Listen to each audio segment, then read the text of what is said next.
Hello and welcome to another Purveyor of Light Photoshop quick tip. Today we got a nice easy one.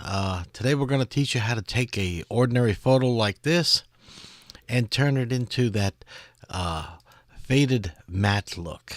Okay, and it's really easy, and it's very popular today.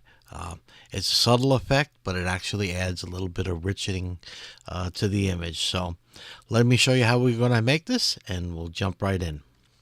Okay, so I'm going to turn off this matted layer here, and I'm going to throw that in the trash because we don't need that anymore. So we're going to start here. So the first thing we need to do is we need to make a curve adjustment layer. So we go up and we make an LS and we enter a curve adjustment, and we're given the line graph. Okay, and I want you to put in a point right in the middle, a point right there, and a point right there, dividing it into equal parts.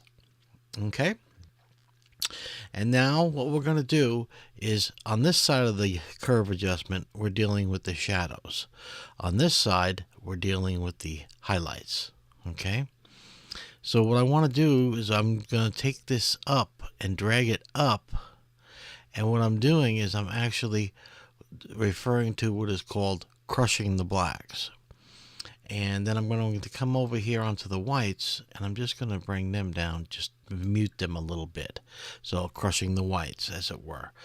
And now we're left with a little bit of a curve here. You'll notice, and we can make any adjustments if we want to put a little subtle S curve in. Okay, so we have a nice subtle S curve.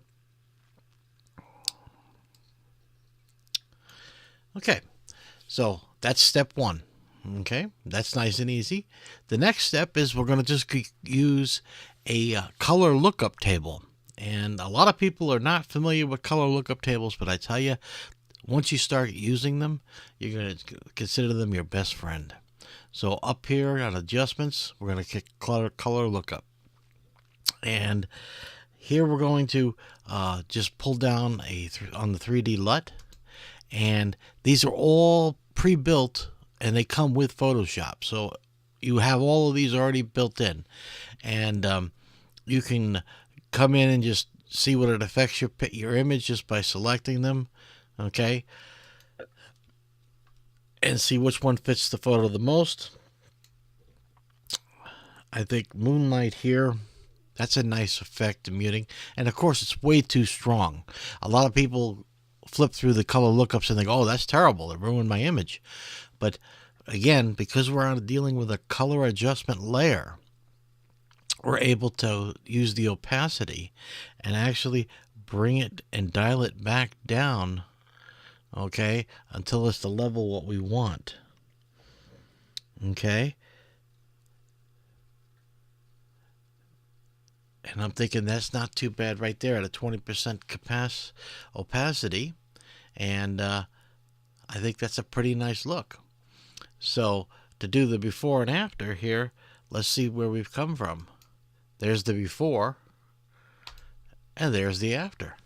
I mean, that's a pretty nice effect. You'll notice it's got that slightly faded look, matte effect. Very popular today. And now we've done this with just 2 layers. Okay, so let me go ahead and take these 2 layers here and highlight them, and I'm just going to make them a group. Okay, I can do it simply by right clicking and then group from layers, or I could hit Control G to make a group, but I'll just go ahead and name it here, and I'll go with a flat matte. Okay, and hit OK, and now that's in a group, and those 2 layers are within that group. And now I can just turn the effect on and off just by simply turning on the visibility of the group. Okay, so let me teach you one more thing. Okay, now that we've gone through the trouble of making this, we can actually just copy this total thing over to another image, or we could actually make an action and then reuse that action over and over again for multiple photos.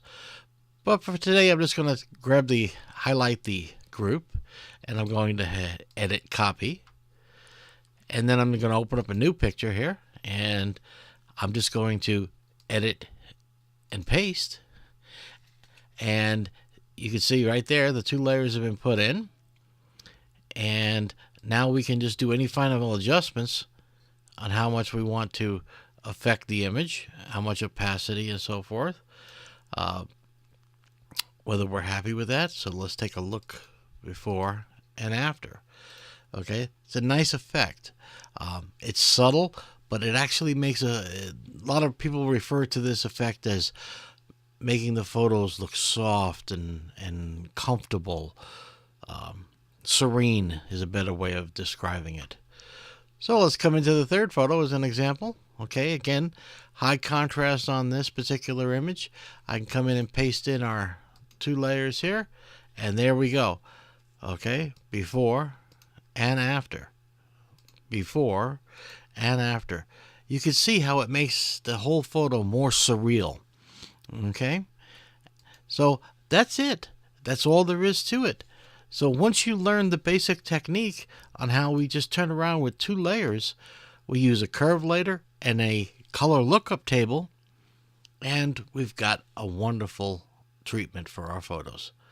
Okay, well, I hope you liked this. If you did, hit subscribe, and if you have any comments, leave them down below. And until next week, you guys take care.